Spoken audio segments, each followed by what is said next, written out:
Czy broń ratuje życie? Tak, ratuje. I będziecie mogli przekonać się o tym już za chwilę. Kolejny odcinek naszego programu to historia Wisa, legendarnego polskiego pistoletu. Egzemplarz, który za chwilę zaprezentujemy, ma nie tylko historię, ale i duszę. Udało nam się znaleźć właściciela tej broni z okresu wojny. Żyje i ma się dobrze. Ta historia na pewno was poruszy.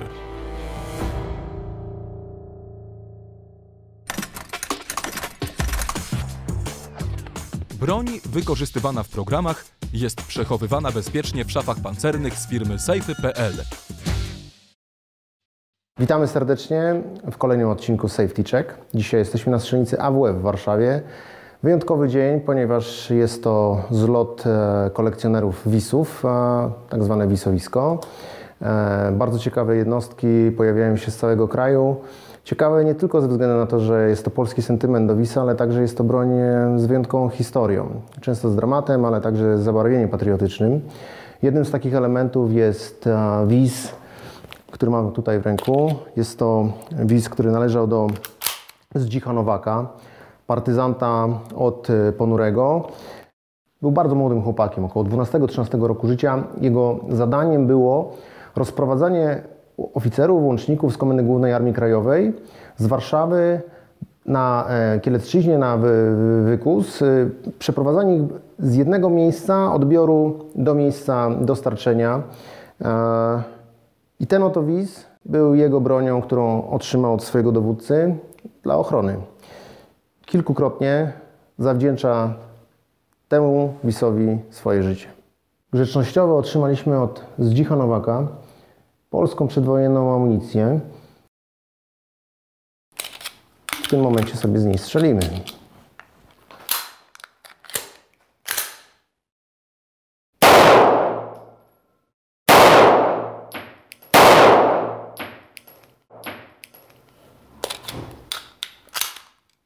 Ponad 1,5 roku temu byliśmy z wizytą Zdzicha, z kamerą. Zobaczmy, jak wyglądała ta wizyta.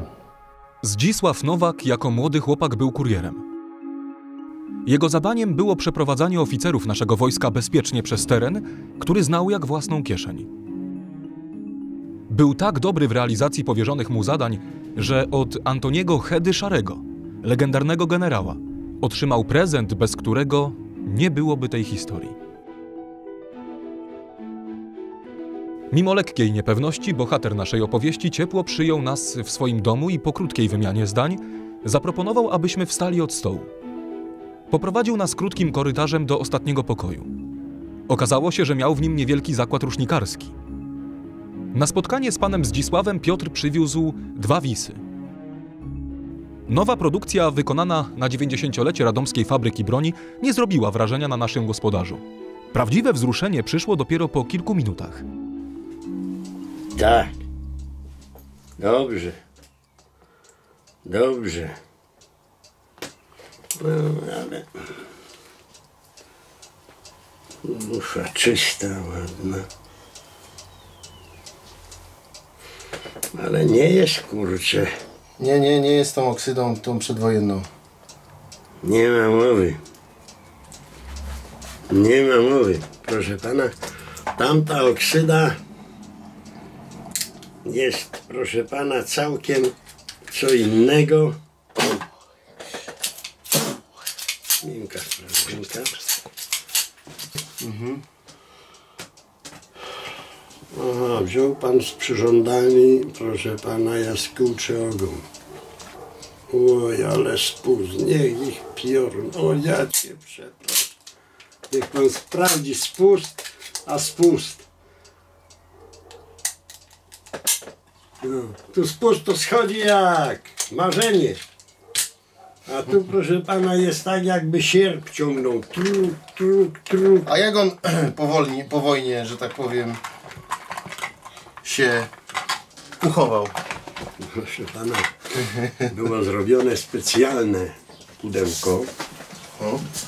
Bo ja musiałem uciekać. I brat.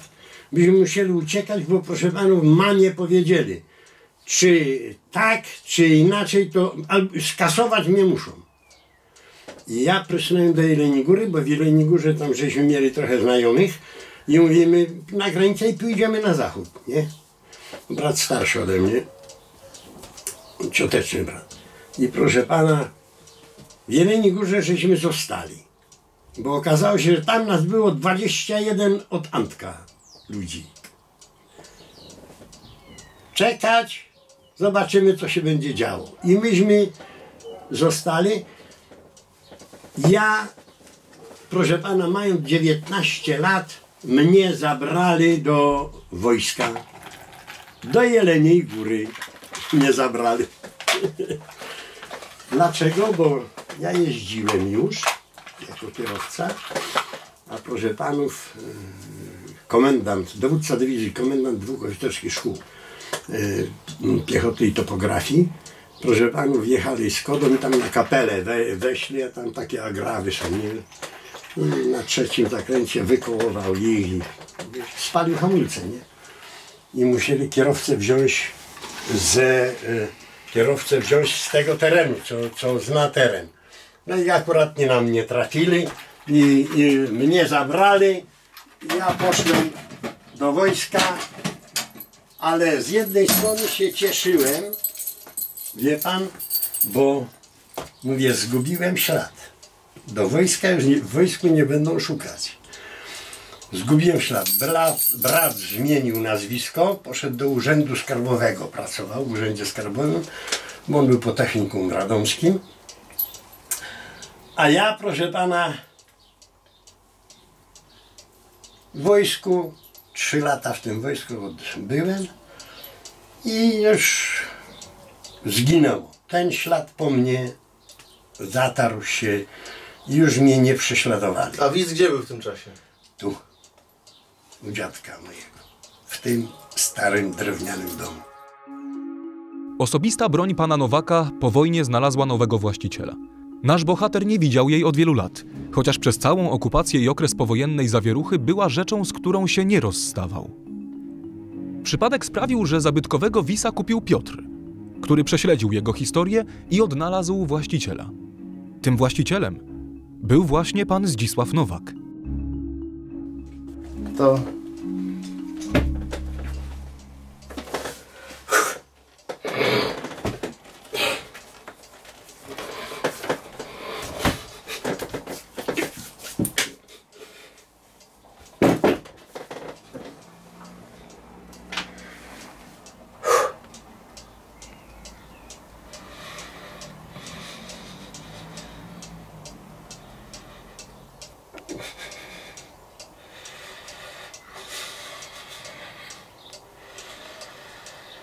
To nigdy nie wyjedzie z Polski. To jest po to, żeby jeździło i edukowało młodzież. To już edukuje młodzież.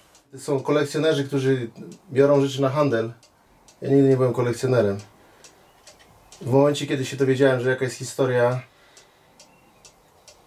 dlatego tutaj dzisiaj jestem.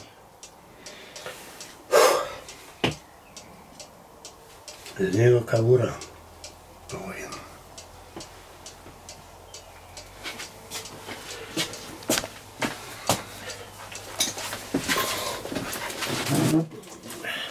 Już po wojnie. Smycz. To jest oryginał. Czy proszę pana, zakładało pierdyk i on zapięty. W nocy, nie w nocy leciał pan, wypadł panu, to nie smycz jest w ręku.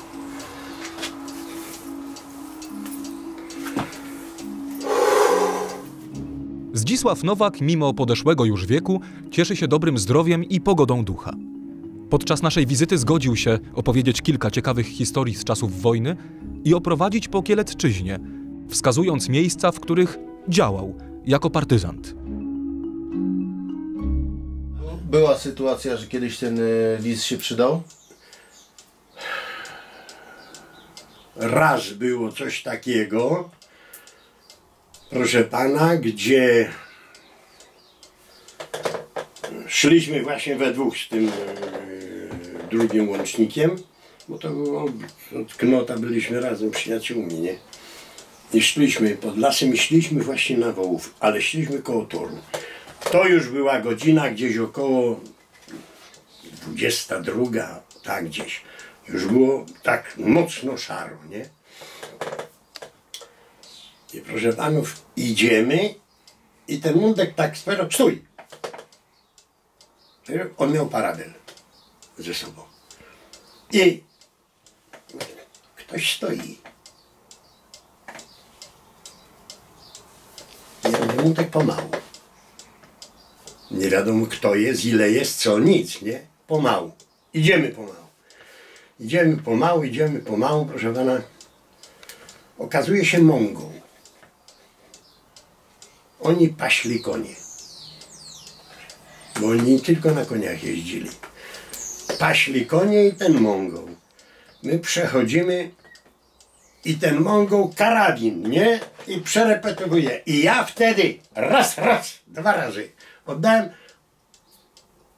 Nie wiem co się stało, bo myśmy się nie poszliśmy, cofnęliśmy się. Mundek nie strzelał. Ja 2 razy wtedy strzeliłem do tego Mongoła, ale to było odległość 10-12 metrów, nie? Musiał dostać, nie ma mowy, bo to ja za dobrze strzelałem, żeby mógł iść, nie? Ale który to był rok? 43. 43 rok. Może gdzieś pod 44, tak bliżej 44. Ale to w ramach wojska niemieckiego ten Mongol. Tak jest, on w ramach wojska niemieckiego. Oni byli, proszę panów, na niemieckich usługach. O, widzicie tą wnękę, o, to tu on ich rozbił i poszedł tam w dół, nad rzekę. Ten Mundek mnie zgasił i ja musiałem iść, proszę panów, tutaj, bo tu było całkiem co innego, to w prawo się szło, tam i dopiero na tą cmentarną. Ale... A tam gdzie było to ta akcja z tym Mongołem, to gdzie to będzie? A to dalej. To jedźmy w prawo, tak? Dla oddziału Zdzisława Nowaka, tak jak dla wielu innych w całym kraju, wojna nie zakończyła się w roku 1945. Wis przydał się również w kolejnych latach. Mongol był skurczyny.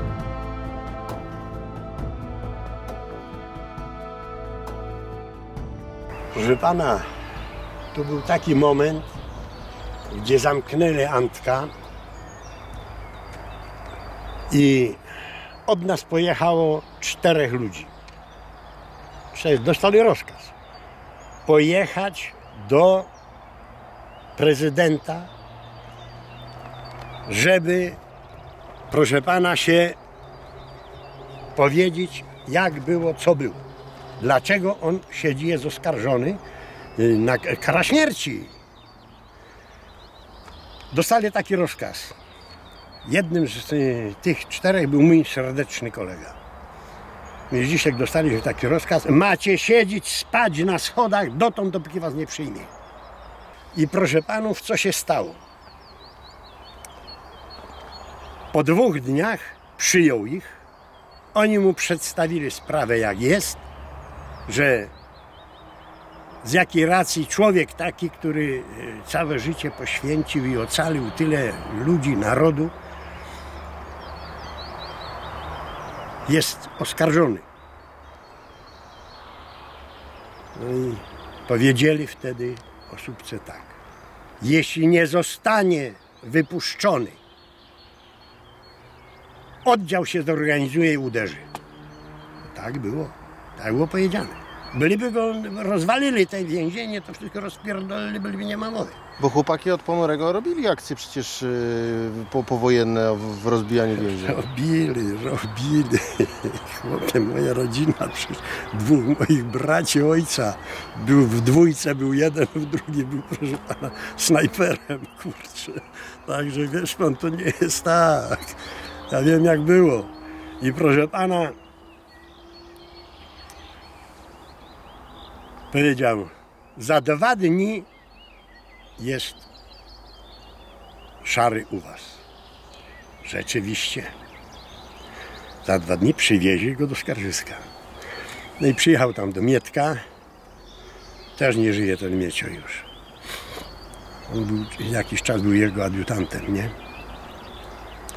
I przywieźli go. Pojechali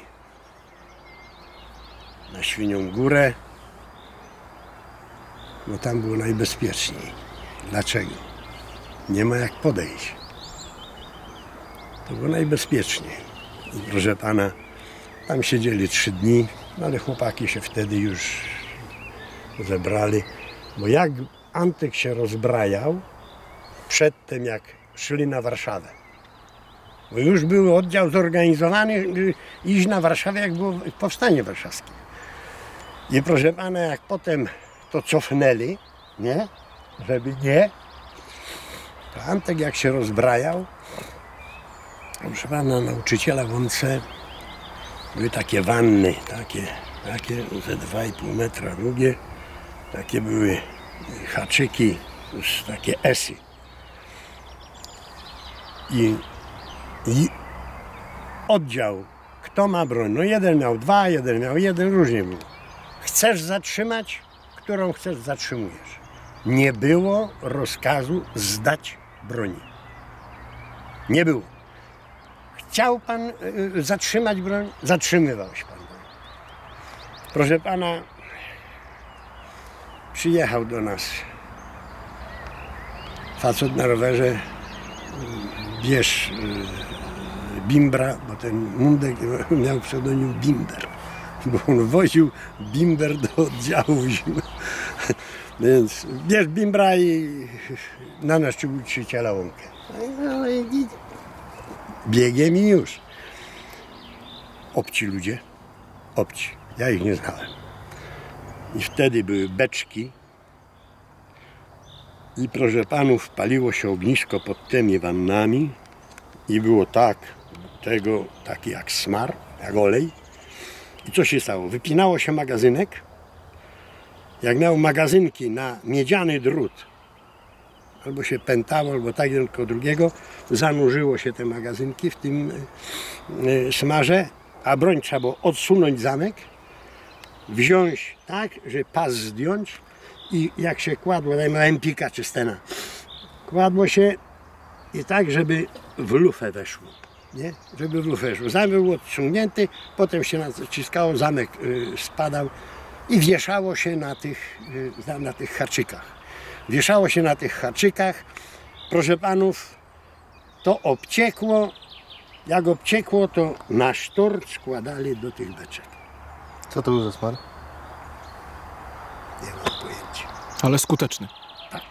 On się stabilizował potem, po wystygnięciu, to był taki więcej jak półpłynny, taka maść gęsta. O, tak bym to nazwał. I proszę pana, na sztorc to układali i wiadro brał tego gorącego i zalewał.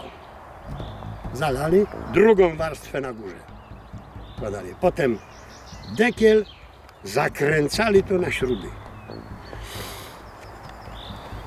Gdzieś to leży teraz. Leży, w 100% leży.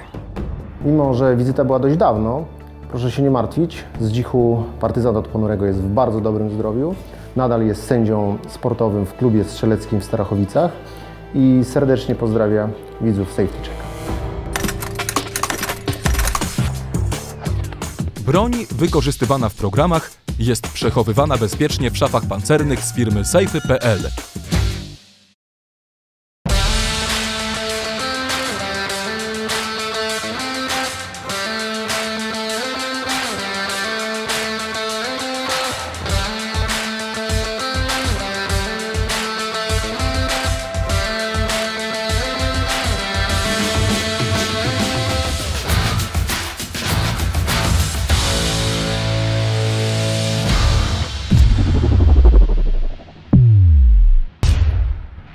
Partnerami programu są Helicon Tex, Firearms United, Arsenał, magazyn Broń i Amunicja, Strzał, magazyn o broni, International Police Association, Stołeczna Grupa Wojewódzka, Strzelnica Warszawianka, Broń zabezpieczyła firma Semper Fi.